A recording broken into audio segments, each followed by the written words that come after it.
You're listening to the Coffee Hour. I'm Andy Bates. I'm Sarah Golseth. It is Wednesday, March 11th. It's a good day. Get to talk a little bit about movement today. Yeah. It's one of my favorite movers. Is that right? Movers. But fellow movers. not like mover of a house mover. Oh, yeah. Like moving your body kind of mover, but not like in a dancing way. Although In like a self-defense way. There might be some dancing involved. You never know. Hey. Never know. Dancing self-defense is a thing, I think, somewhere.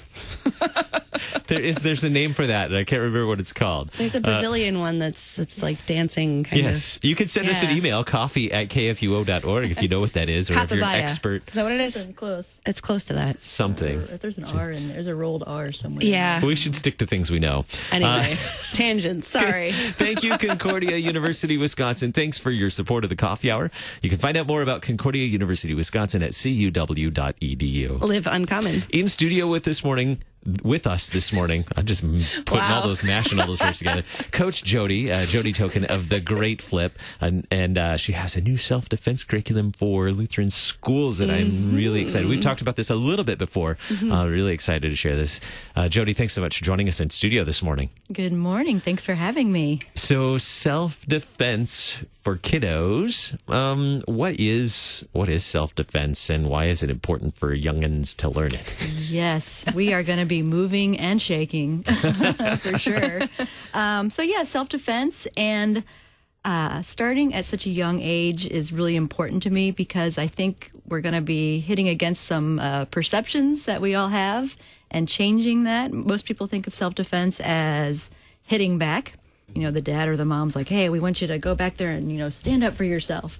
Well, I think self-defense starts long before any physical action or reaction. It's teaching them to be aware of their surroundings. It's teaching them to understand their personal space and boundaries. And it's all about teaching them to use their voice as their first line of self-defense. So all those non-physical things are part of the curriculum, but of course, the main curriculum is teaching them simple techniques and movements that prepare their body for defending and escaping, not hitting. This isn't how to hit your neighbor. This is how to defend yourself. Love your neighbor. Exactly. So how much can kids really defend themselves? They're small generally. So how much can kids really do to defend themselves? It's amazing how scrappy little kids can be and giving them simple techniques. So I'll be introducing kids to a martial art called Brazilian Jiu-Jitsu. And Jiu-Jitsu is a grappling, wrestling type sport. And it's a sport that addresses the ground game, which is where probably 80% of self-defense techniques land. People don't just stand and get punched. They end up taking people down to the ground. No other martial art addresses that.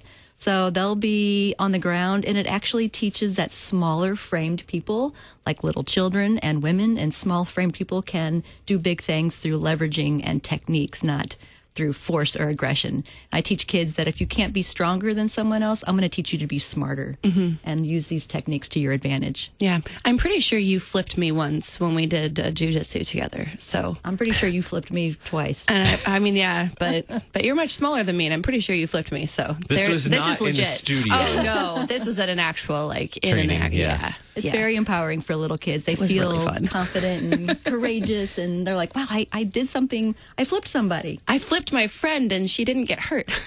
Now, if we could do that in the studio, that'd be even more fun. And we would probably break the glass. Break the windows. Yeah, and that quote, and didn't get hurt, is really important because this online curriculum allows the teacher to maintain control and create a safe environment. And jiu-jitsu is a sport that you can actually live drill without being hurt.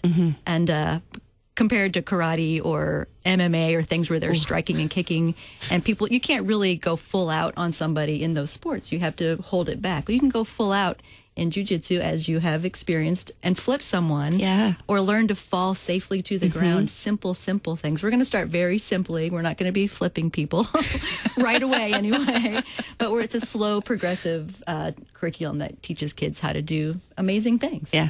Learning to fall. I appreciate that. That's it. It's a skill. I need to work on. So why is it important then for children, particularly younger students, to learn self-defense? Why would you want a young student, kindergarten, first grade, second grade? Why would you want them to learn these skills? Yeah, we know that when children go to a martial arts academy, we know that children are learning to be more confident. We know that they are able to address bullying issues that are happening to them. And that bullying issue, if they can learn these skills at a younger age, it'll affect their mental health. We know that physical exercise of any kind helps kids feel better about themselves. So why not, in the PE class curriculum, not only teach them physical movement, but physical movement with a purpose? And so it addresses that bullying aspect. It addresses and increases their mental health. So how do you picture schools using this curriculum? A typical teacher, average teacher who doesn't have any martial arts background, Yeah.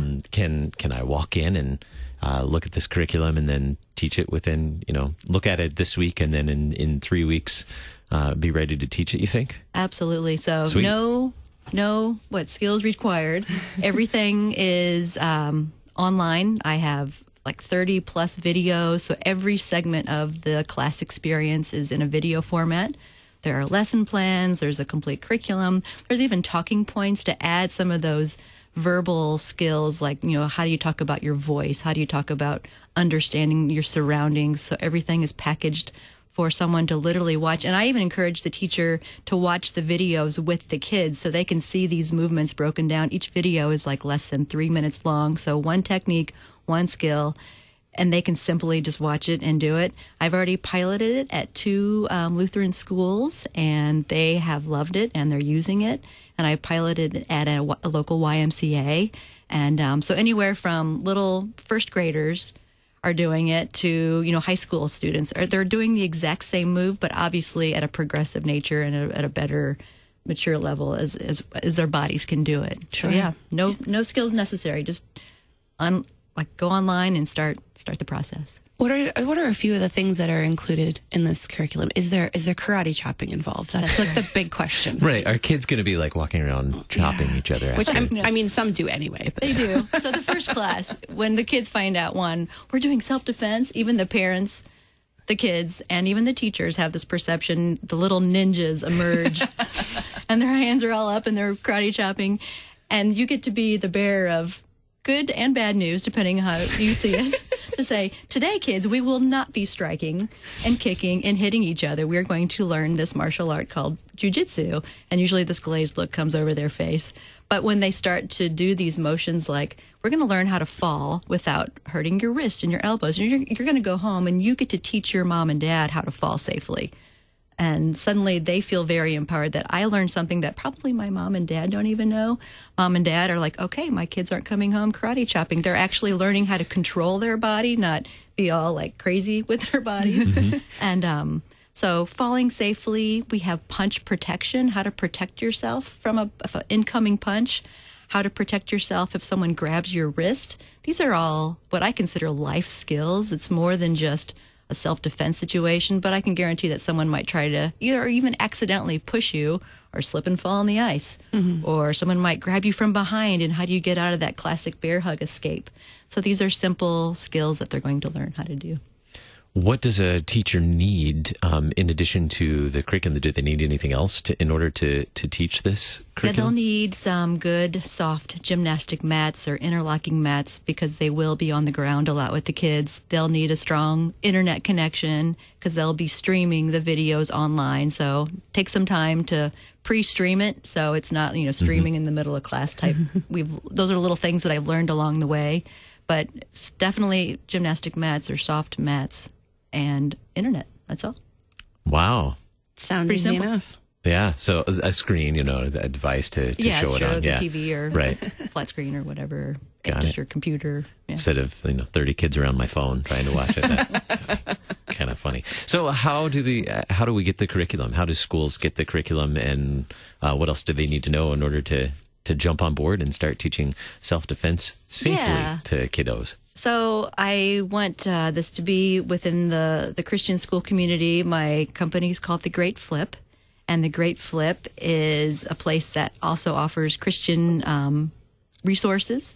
And the Bible verse that kind of inspires my company. So Martin Luther called that great exchange of the gospel, but I call it the great flip because kids are going to learn cool things. But the gospel is, for our sake, he made him to be sin who knew no sin so that we might become the righteousness of God.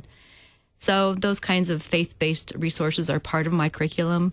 And my website, start there, thegreatflip.com, and they'll get everything they need to get started. And of course, I'll actually come if they're in the St. Louis area to help them get started. I offer professional coaching support, and if they're out of the St. Louis area, we can Skype or Zoom or do phone calls and stuff.